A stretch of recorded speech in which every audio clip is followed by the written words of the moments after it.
Hello, and welcome to the Central Innovation and Methods Seminar Series. I'm Shirley Wang from Brigham and Women's Hospital in Boston, and I'll be moderating today's session.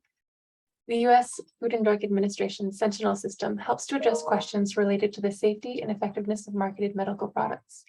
The Sentinel Innovation Center focuses on developing innovative methods to further advance Sentinel by leveraging new data sources, building new tools, and enhancing real-world evidence capabilities through advanced analytics. The Sentinel Operations Center focuses on supporting FDA in the use of the Sentinel Common Data Model and associated modular programs or tools to gather evidence to support regulatory decision-making. The Sentinel Operations Center maintains FDA's Active Risk Identification and Analysis, or ARIA system. We launched the webinar series to engage experts and innovators in key areas related to the Innovation Center's Master Plan and Operations Center's methods work. With that, I'm pleased to introduce today's speaker, Dr. Richie Wyss. Richie Wyss is an assistant professor at Harvard Medical School and an associate epidemiologist in the Division of Pharmacoepidemiology and Pharmacoeconomics at Brigham and Women's Hospital. His research focuses on the development and application of analytic methods for causal inference to evaluate the effectiveness and safety of medical products using large administrative healthcare databases. Before we get started, I'd like to mention that your lines are muted. If you'd like to pose a question, please type it in the Zoom question and answer feature. We will answer questions at the end of the session. Finally, this session is being recorded and will be made available through the Sentinel webpage, which can be found at sentinelinitiative.org. Without further ado, Dr. Wyss, thank you so much for joining us. I'll turn it over to you. All right, thanks, Shirley.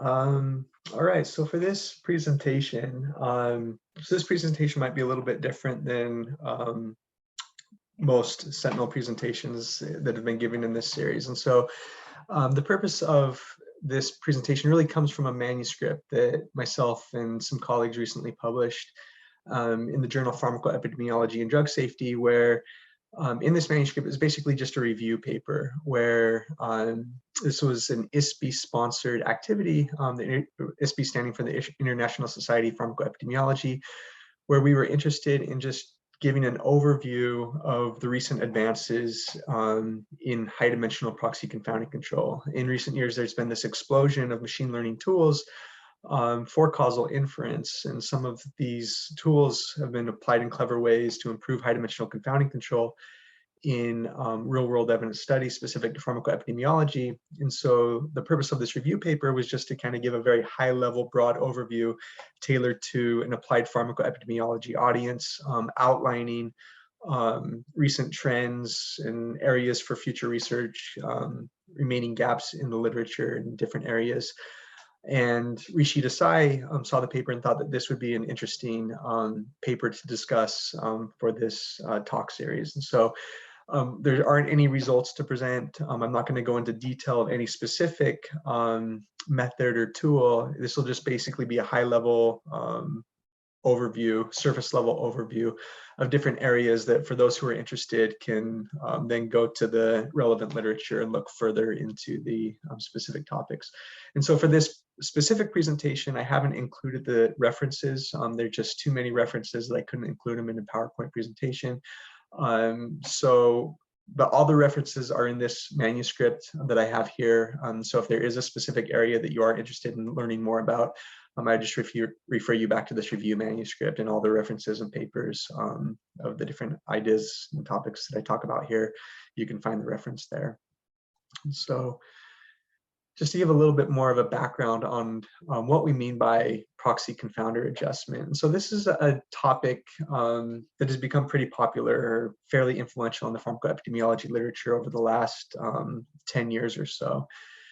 And so I think it's not very controversial to say that confounding control really remains one of, if not the biggest challenge to establishing validity in non-randomized pharmacoepidemiology studies. Non-randomized treatment allocation, bias stemming from this, selective prescribing of treatments, it really remains the fundamental challenge to our studies. We require this assumption of conditional exchangeability, and so pretty much all of our studies require some degree of covariate adjustment, not just for confounding control, but also for selection bias as well. And so the tools and the principles I talk about here are not just applicable to confounding control, but any sort of bias that requires conditioning on covariates, so selection bias as well. But here I'm just going to focus on confounding control for simplicity.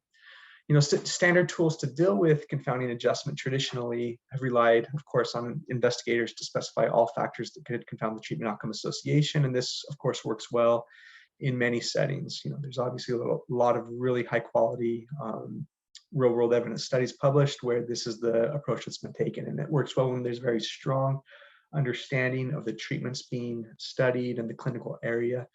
And there's always, of course, going to be some need for investigator input in designing and adjusting for covariates in our studies. But there are situations where relying on investigator-specified variables alone can be suboptimal or inadequate. For example, when we have new treatments that first come onto the market, it can be very difficult to know all factors that could confound the treatment outcome association. There's a lot of literature showing that the indication for treatment is rapidly evolving during these early periods of post-market approval. And perhaps even a bigger challenge is, even if we know all the variables that we want to adjust for in our studies, a real challenge that's unique to real-world evidence studies or pharmacoepidemiology is that in these healthcare databases, a lot of the variables that we want to adjust for are just not directly measured in these databases. And this is really the bigger challenge to confounding control. And so this challenge was talked about in a paper that was published over a decade ago by Sebastian Wyss and colleagues. I actually believe that it was published in 2008. I have the wrong date here. But in this paper, they talk about we really should be changing the way that we think about how these healthcare databases capture confounder information. Instead of thinking of these healthcare databases as directly measuring information on variables that we want to adjust for, instead we should be thinking about these healthcare databases as indirectly capturing information on health concepts or features that we'd want to adjust for in our studies. So a few examples that they give in this paper is frailty is an example that they give, that frailty is a health concept that we almost always want to adjust for in our studies, especially if we're evaluating treatments in elderly populations. But frailty is a health concept that just is not directly measured in healthcare databases. It's very difficult to capture. But instead, we could identify different codes or constellations of codes that might be indirectly associated with frailty. For example, long-term use of an oxygen canister, oxygen cylinder is an example they give that is one variable that might be indirectly associated with frailty. Health seeking behavior is also another variable or health concept that we want to adjust for in our studies, but it's not directly measured in healthcare databases. But instead, we could adjust for proxies like regular checkup visits or regular screening examinations. And so this is the idea of high-dimensional proxy confounding control, where many variables we want to adjust for are not directly measured, but if we adjust for a large number of codes or constellations of codes, we might be able to, in part, adjust away some of the confounding impact of some of the unmeasured factors that aren't directly measured. And so this is what Wyss and colleagues argues how we should be thinking about how these healthcare databases capture confounding information. So if this is how healthcare databases, we should be thinking about how healthcare databases capture confounding or confounder information, the question then becomes is how do we best generate and identify proxy variables for adjustment? Well, again, traditionally, this has just been done manually using expert background knowledge. And there's a lot of really good papers out there with different algorithms to capture information on things like frailty and health-seeking behavior. But the bottom line is, while there's a lot of good papers out there and algorithms to capture information on health concepts, health features, the bottom line is that it's difficult enough to know what variables we want to adjust for in our studies. And then if we add on to that another layer of difficulty that some of the variables we want to adjust for are just not directly measured in these healthcare databases, just using expert knowledge alone just does not leverage the full information content that's available in these databases. And so an idea that was proposed over a decade ago that's been around for many years is maybe it's here where we can use data-driven algorithms to supplement expert background knowledge, investigator-specified variables to identify additional features in the data, large numbers of features to improve confounding control in our studies. And so this is high-dimensional proxy confounding control. So in this review paper that we published, we simply just went through the literature. We basically divided up high-dimensional proxy confounding control into 3 different phases. This is just what we came up with our group. You could probably make this more specific and create more phases, but these are 3 general phases that we thought were good separation into different areas for high-dimensional proxy confounding control. The first being feature generation. Or in other words, how do we, just go into the data and transform raw codes, for example, if we're using claims data, raw claims codes into features to be used for proxy adjustment. Once we've generated features, how do we prioritize and select those features for adjustment? And then the third phase is diagnostic assessment. Of course, with any causal analyses that we're doing, good causal analyses would ideally have some form of diagnostic assessment to assess the validity and robustness of the results. And so I'll talk about trends that we've seen within each of these areas and remaining gaps. And so for a couple of these areas, especially the first phase and the third phase, there's not a lot in the literature that's been written.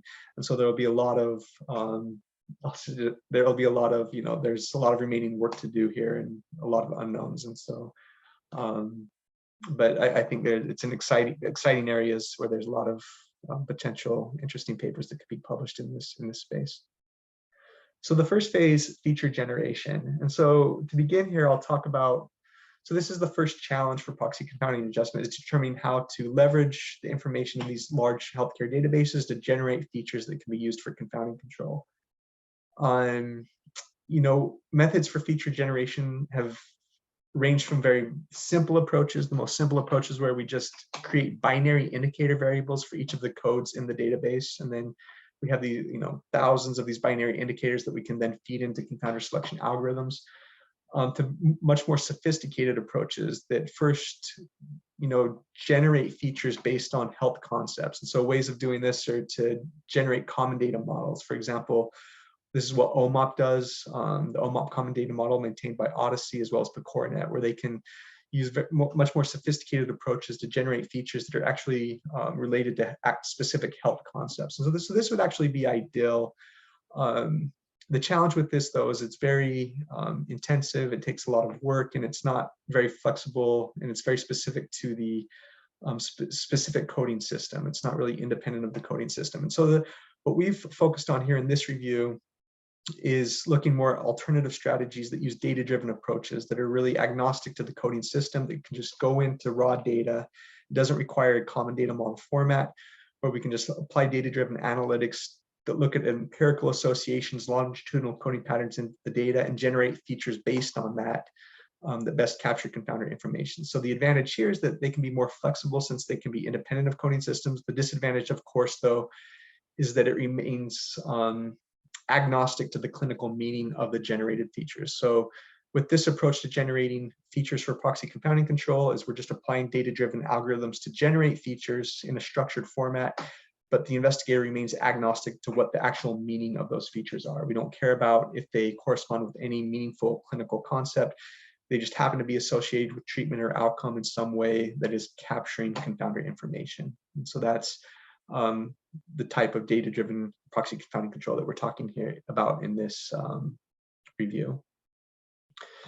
So the first way to do this, to apply data-driven analytics to generate proxy features for confounding control, was Wyss's paper, the high-dimensional propensity score.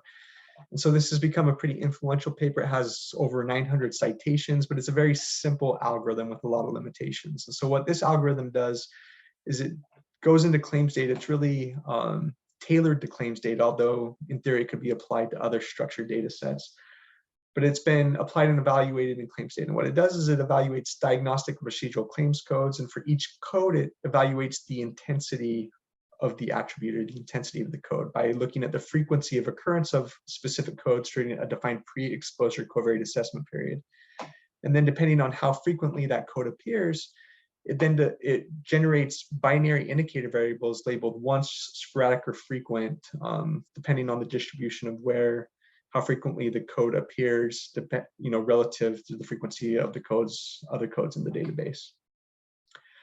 And so again, it's trying to capture the intensity of the health condition. The idea being that by taking into account this intensity attribute, we're able to capture additional confounder information beyond just the simple approach of just creating binary indicators for codes in the database. So this is really the first attempt to generate proxy variables or feature generation for high-dimensional proxy confounding control in the literature. But in theory, there's much more sophisticated ways that you could do this. Beyond just looking at an intensity attribute, there's been recent publications that have proposed looking at a temporality attribute.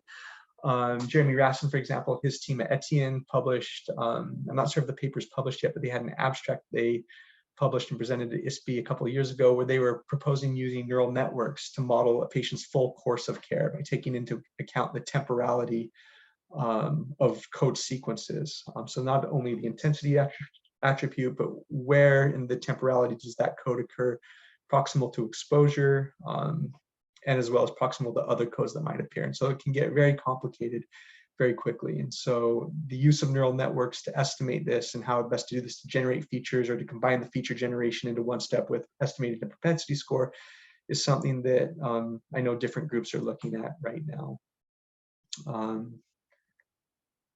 But there remain, a lot of limitations. This scenario is still at its very early stages, and there's relatively little that's been written on this topic.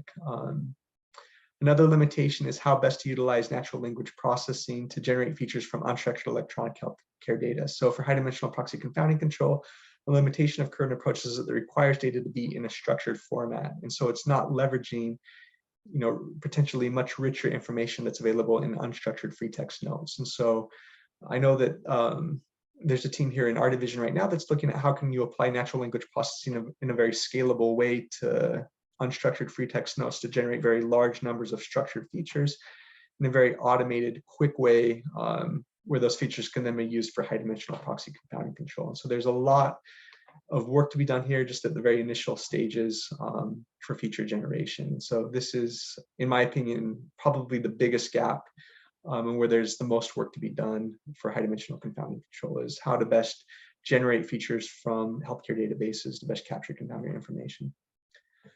Once we moved past feature generation, we get into covariate prioritization, selection, and adjustment. So here's where there's just a ton of literature in both the biostatistics, economics, and epidemiology literature. There's a lot that's been written on methods for high-dimensional confounding control. And so there's really not, there's not a ton of new things here, but there have been a lot of advancements in terms of applications of different machine learning tools. And so I'll start out with focusing on the pharmacoepidemiology literature of what's been used the most in the pharmacoepidemiology literature, limitations of that, and then recent advancements within just the last 3 or 4 years. And so again, I could keep coming back to the high-dimensional propensity score just because this continues to be, I'm focused on the pharmacoepidemiology audience, and this continues to be what is the most widely used approach. Again, with almost 1,000 citations now. So the HTTPS, again, it's a method for both feature generation, but it's also a method for prioritizing and selecting variables for adjustment. And the way that the HTTPS prioritizes and selects variables is that it does it in a very simple way. It's very scalable. We have these binary indicators, and it just simply evaluates the confounding impact of each binary indicator based on its marginal or univariate association with treatment or outcome using standard bias formulas, and then ranks those binary variables from one end, those that are likely to be the strongest confounders, to the other end, those that are likely to be the weakest confounders. And then investigators have to arbitrarily just select how many of those top ranking variables they want to include for adjustment. So this has many obvious limitations. It's worked well in many applications, but it does have a lot of theoretical limitations, and there have been publications that have shown that it does have some practical limitations as well. Some studies showing that in certain situations it can actually increase rather than reduce bias, or it has no impact in improving bias. But to be fair, there have been a lot more publications that have shown that it has been beneficial. But one of the limitations is that it ranks variables based on just looking at univariate or marginal associations in the data. And the problem with that, I think, is pretty obvious, but I have a DAG here just to illustrate a very simple way where that's problematic. And so in this DAG, we have two variables, baseline variables x1 and x2. If we're just looking at marginal or univariate associations with treatment and the outcome, we would see that x2 is associated with both treatment and outcome. And so the HTTPS could potentially rank x2 as a very strong confounder. But once we look at joint associations or conditional associations among variables with treatment and outcome, we see that x2 becomes independent of the outcome once we condition on x1. And so it actually act as an instrumental variable that would harm the properties of effect estimates. And so this is a problem of the HTTPS. And so to resolve these issues, over the last 5 years or so, there's been a lot of developments where we've incorporated and different teams have incorporated machine learning tools for causal inference that can take into account the joint correlation structure among variables when evaluating covariate associations with treatment and outcome. Two general areas where this has had the biggest impact, at least in the pharmacoepidemiology literature, is the targeted learning literature. So targeted learning is a group of tools that have been developed by Mark Vanderlaan and his team out at UC Berkeley, where they've been able to integrate the principles of machine learning prediction modeling with causal inference within causal inference frameworks. And so this has become very influential within the biostatistics community as a whole, but it's particularly been impactful within pharmacoepidemiology, at least within recent years. There's started to be a lot of uptake with these targeted learning tools to improve high-dimensional proxy confounding control. So I won't get into the specifics of different areas of targeted learning within these areas, but just to simply highlight that this is one class of areas that's had a particular influence that's been able to resolve some of these issues of the initial limitations of the HPS algorithm. There's also been a lot of variations of regularized regression. So lasso regression in particular has been very popular, probably the most widely used tool for high-dimensional variable selection in these database studies. And in recent years, there's been a lot of extensions of the lasso for purposes of causal inference, ways to take into account covariate associations with both treatment and outcome when selecting variables to improve high-dimensional confounding control. The outcome adaptive lasso by Susan Shortreed, for example. So Susan's a biostatistician out at the University of Washington, has been particularly influential in different variations of that. So one thing that I think is worth highlighting as well is, so there's been these recent machine learning advancements to improve high-dimensional selection of proxy features that have been generated. But once we've selected the features, how to best estimate those nuisance functions, the propensity score and outcome model is an area that's received a lot of attention recently as well. So there's been this big push of using machine learning algorithms to estimate the propensity score as well as to estimate outcome models. But in a couple of very recent publications that have just come out within the last year or two, there's been a little bit of pushback on this, the idea of the benefits of machine learning tools. There's been some theoretical work as well as simulations and practical examples that have shown that in order to apply machine learning tools for estimating the propensity score, especially if we have a very large number of variables that we want to adjust for, not just the propensity score, but outcome model as well, that we require very large amounts of data, very big data. And the reason is because the flexibility of these machine learning tools, it comes at a cost of slow convergence rates. So this is something that was not initially talked about when all these simulations were coming out in the epidemiology literature, showing the benefits of using things like boosted regression, random forests. There was a lot of early simulation studies showing that this is how we should be estimating the nuisance functions, propensity score, and outcome model. But recent studies have shown that these can actually perform worse than parametric models unless we have very, very large amounts of data. And how large the data has to be, depends on the specific study. But there's also been studies that have shown that these assumptions for needing big data and the slow convergence rates can be relaxed if we use doubly robust methods. And so there's been this big push in the last few years that if we're going to be using machine learning tools, they should be used within doubly robust frameworks, that we shouldn't be estimating the propensity score using machine learning tools like random forests if we're using singly robust tools, just like propensity score matching, propensity score weighting, that oftentimes parametric models like logistic regression perform just as well as the machine learning tools due to these slow convergence rates. So this is an area, if you look at the literature though, a lot of the experiments and simulation studies on this have really been done in settings that aren't really relevant to large healthcare database studies. And so this is an area where there could be a lot of really interesting studies published, and a lot of work is needed exploring the practical impact of these slow convergence rates. Are machine learning tools for estimating the propensity score outcome model really beneficial in settings specific to pharmacoepidemiology, real-world evidence studies? Or the parametric assumptions of logistic regression, lasso regression, do they work just fine? This is an area of ongoing research. In my personal experience, I found that parametric models tend to work just as well as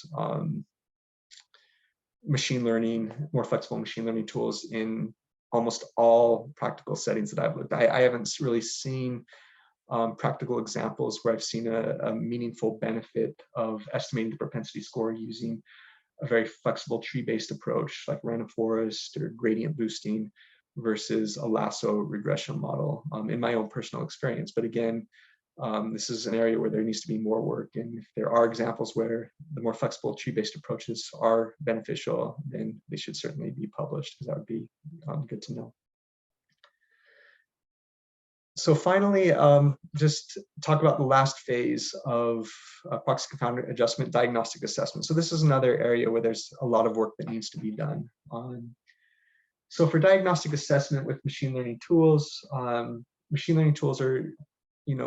traditionally evaluated using out-of-sample prediction diagnostics. And, machine learning has become very, very powerful for classification and prediction, partly because we have this ability to do out-of-sample prediction to evaluate the performance of the models.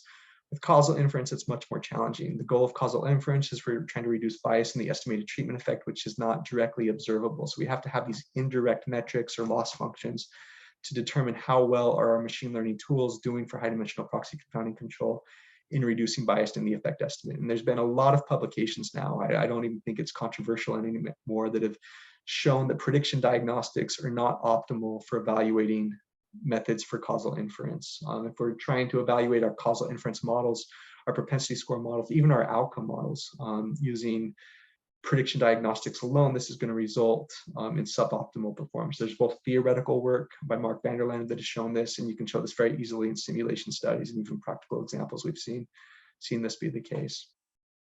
So what are some alternatives that we can use to evaluate our models for causal inference, and specifically for high-dimensional proxy confounder control? Well, there's balanced diagnostics. And so this is probably the most widely used diagnostic tool used specifically for purposes of causal inference, is evaluating covariate balance across treatment groups. But there's some limitations with this. First, balanced diagnostics are really specific to propensity score methods. They work great and should always be used at least as one diagnostic if we're using propensity score methods. The challenge, though, is that with high dimensional, even if we're using just propensity score methods for confounding control, evaluating covariate balance for high dimensional propensity score models can be challenging or incomplete. It's not clear what variables we want to be assessing balance on. Do we assess balance on all variables in the database? Do we just assess variables on, ideally we just want to be assessing variables on strong risk factors for the outcome or strong confounders, but we don't know what those variables are all of the time. So some groups, Martin Schumi, Patrick Ryan, who have done really great work in high dimensional confounding control, they propose that we really should be assessing balance. We should be very liberal in determining what variables we assess balance on, that it's better to control for variables at the expense of potentially controlling for colliders, instrumental variables, that the bias reduction that we gain from balancing spurious variables or variables that are not confounders is greater than the harmful effects to the properties of effect estimates that we could get from controlling for instruments and parameters. And I generally tend to agree with that. But still, there are situations where just evaluating balance on all variables, taking the kitchen sink approach, is not optimal and can harm effect estimates, and particularly for using methods like inverse probability treatment weighting, where we can get into positivity issues. The bigger challenge with just using balance metrics, though, is as doubly robust analyses become more popular, and especially as I talked about earlier, if we're going to be using machine learning tools to estimate these nuisance functions, meaning the propensity score and outcome regression model, we should be using machine learning within a doubly robust framework.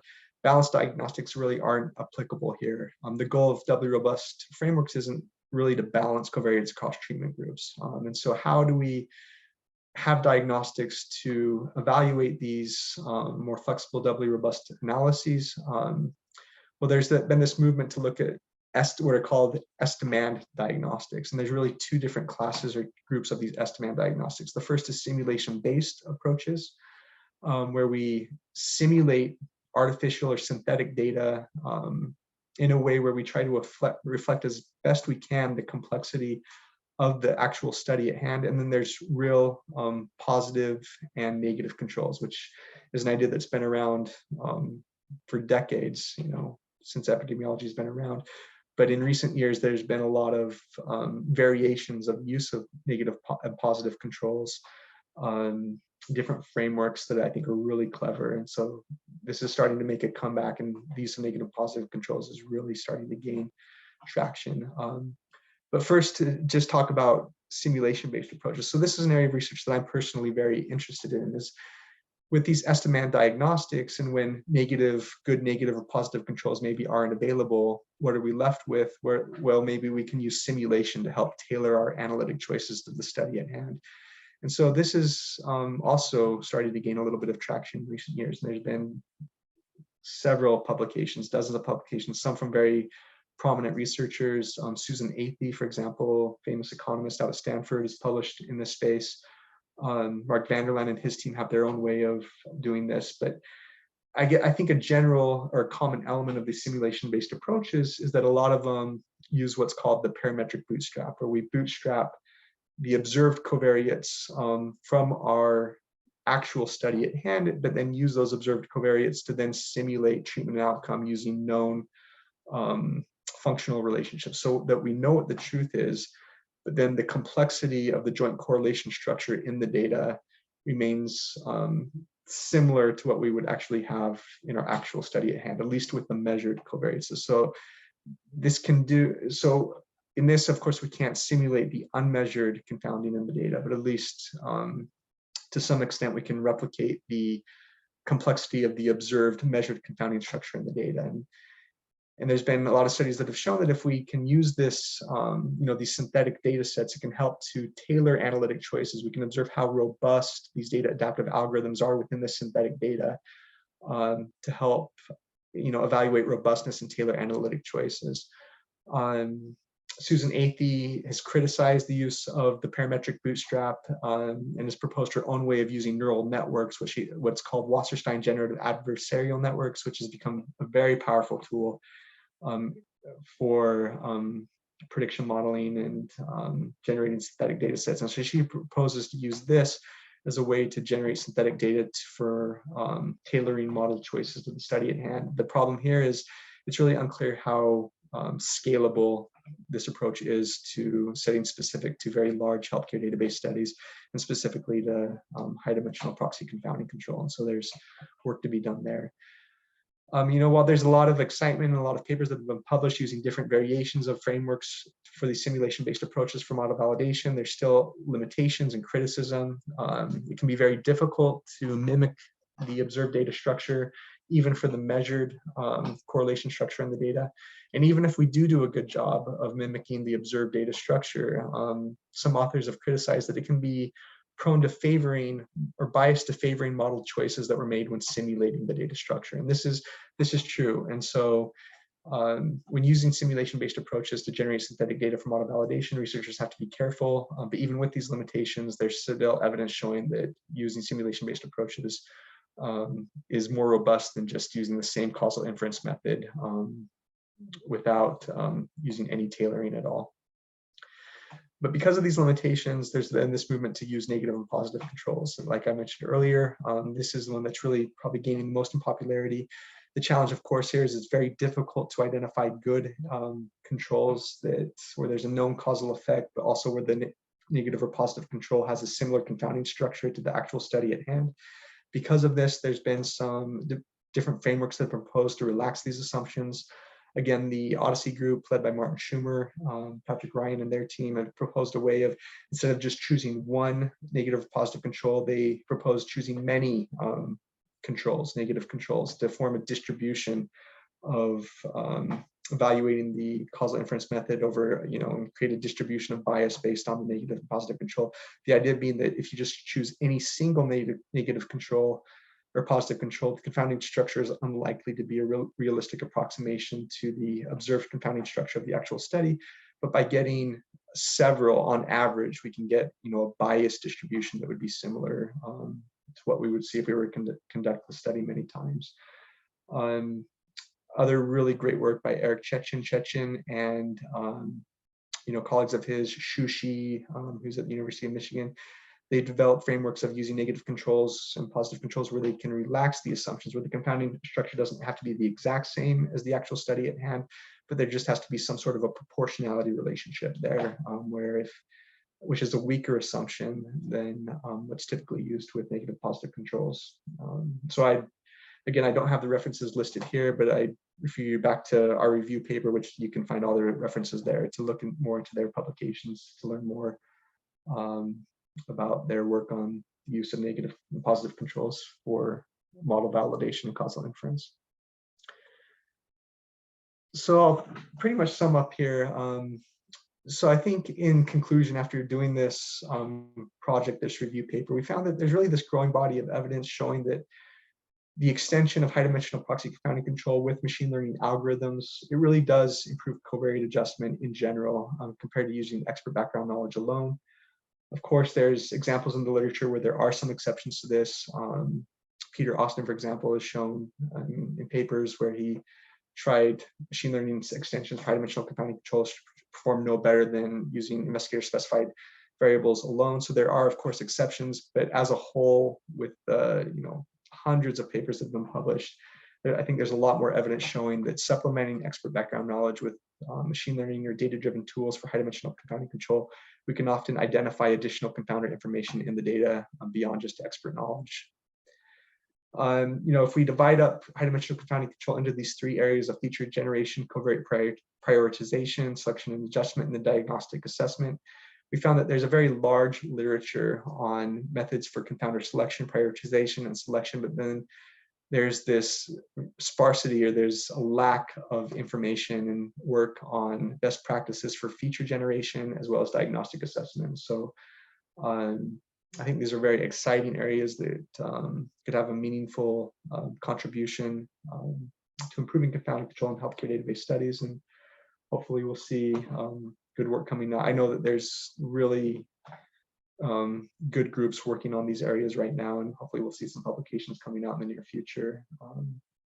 And of course, thank colleagues. So this was work that was funded by the International Society for Pharmacoepidemiology. It was part of the special interest group, comparative effectiveness research interest group, and these are the members of that group that contributed to this review work. And again, if this is just a very quick, high-level, surface-level overview. If you find any of this interesting or would like to learn more, just refer you back to our published paper, and all the references are there where you can read much more in depth the technical details of these various tools. And so thank you.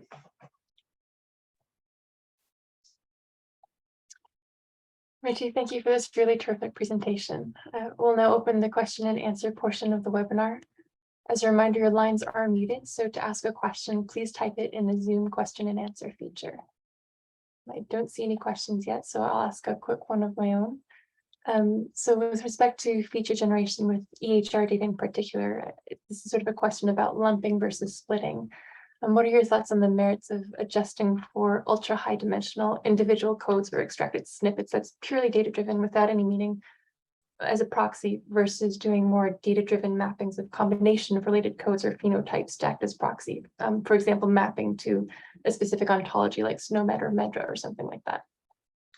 Yes, I think mapping to specific clinical phenotypes is always advantageous. The problem is when we're talking about high dimensional proxy confounding control, we're talking about very large scale features, generating features at a very, very large scale.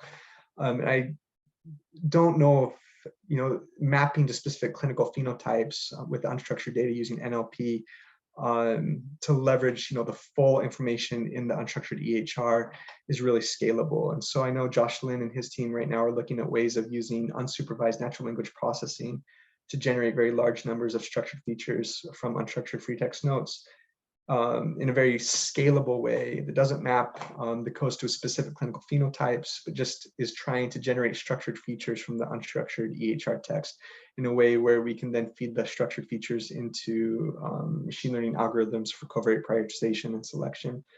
And so I think to answer your question, ideally, we would always want to map to specific clinical phenotypes. I think that would capture the most meaning, but it's just not scalable at a large scale for leveraging the full information that's available in the database. Maybe it'll be in the future, computation power increases, it'll become more scalable, but right now I just don't see that as being computationally possible. Thanks. We have a couple of questions now. So the first question is from an anonymous attendee. A great talk. In my experience, using TMLE with large data sets and multiple ML algorithms is not practical due to lack of computational scalability with current R packages. Any suggestions? Yeah, I agree. So my suggestion is, as I briefly mentioned in my talk, there's been very few examples where I've seen the use of very flexible machine learning algorithms. For example, if you're using propensity score methods, you want to just do simple propensity score weighting or propensity score matching. I have personally not seen examples or a lot of evidence to support, and now this is specific to healthcare database studies in large-scale confounding control, where tree-based, very flexible tree-based algorithms, machine learning algorithms outperform simpler parametric models that have linear constraints like lasso and other regularized tools. That it's more about what information are you including in the model rather than how are you modeling that. And I think the reason for that is much of the variables we adjust for in these database studies are binary indicator variables. Yeah, so my suggestion is to use more scalable regularized regression tools like lasso, and to me that works. In my experience, that works just as well.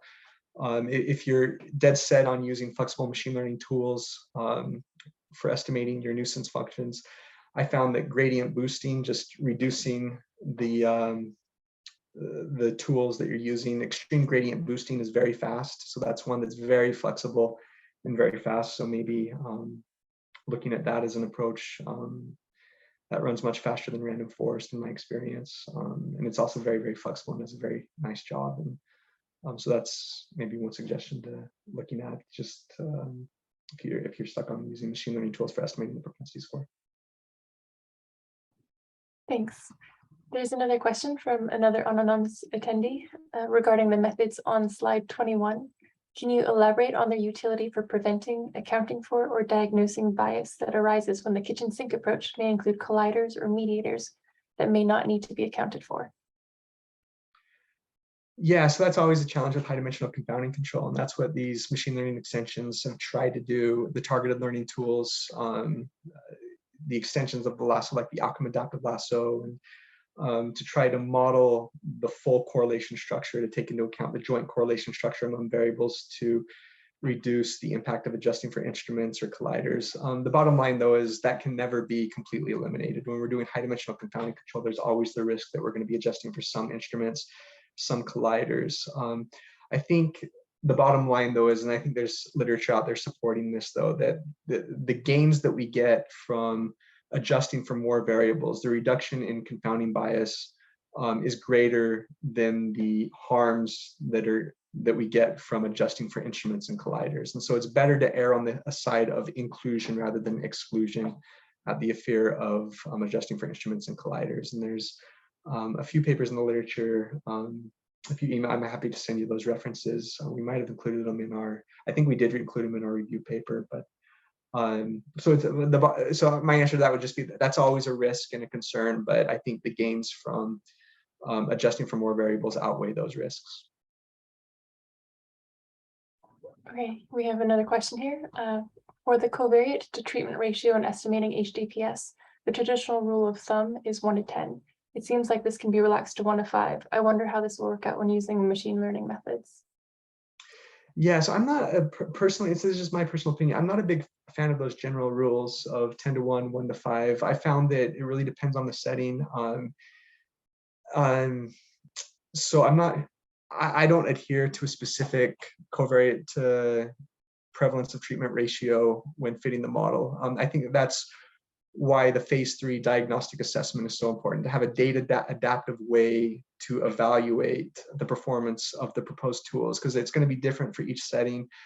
and just sticking to a 10-to-1 or 5-to-1 ratio, I think is going to be suboptimal depending on the setting. And so I think using synthetically generated control studies or using realistic simulations is a really good way to evaluate that. I know Mark Vanderlaan and his team use synthetic simulations to assess how many variables you can adjust for before you start to run into problems of positivity. And I think the same type of thing could be done here. You could construct simulations as realistically as possible that reflect the actual study at hand to try to evaluate what is a good ratio of covariates or how many variables to include in the model before I start to run into fit issues or positivity issues.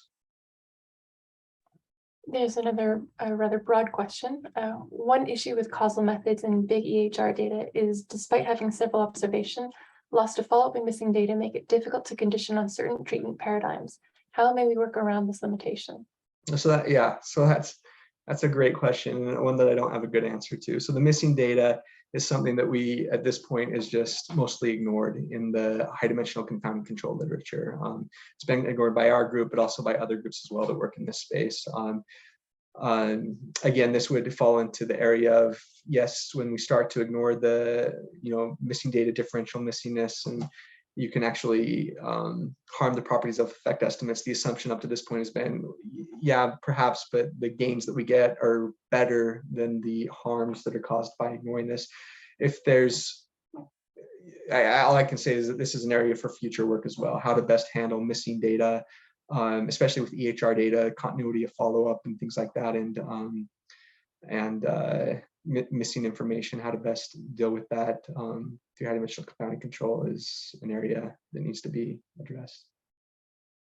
Sort of related to that, going back to what you mentioned about several groups working with simulation-based approaches for estimate diagnostics, is it generally recommended when you're doing this to also build in simulations where you're violating some assumptions, or like there's residual confounding under different unmeasured confounding structures relating to the covariates that are in there, or with missing data with different assumptions there?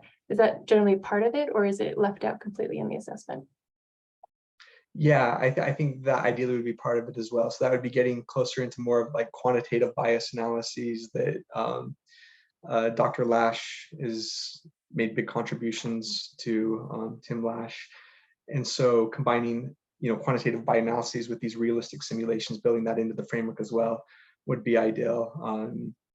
So when I was talking about using the synthetic control studies or realistic simulations to tailor analyses, that wasn't originally a part of it. First, building the simulations just to try to reflect the data as much as possible to see what performs best with what's measured in the data, assuming that there is no unmeasured confounding, hidden biases that we're not accounting for. Just if everything's measured and all assumptions are met, what methods are performing most robust under these ideal conditions in data that best reflect the study at hand. Look at that, but then extend that to then perform more quantitative bias analyses. Well, if we start to violate assumptions, then how robust is our effect estimate to different violations, to different hidden biases, unmeasured confounding, measurement error, different things. I think that would be one step further that would also be included. So I think the tailoring model choices would be based on the assumptions being satisfied, but then as sensitivity analyses, reporting results maybe in the appendix showing how robust are the results to different violations of different assumptions, if that makes sense. It looks like we have no more questions. So I would once again like to thank you, Richie, for presenting today's webinar.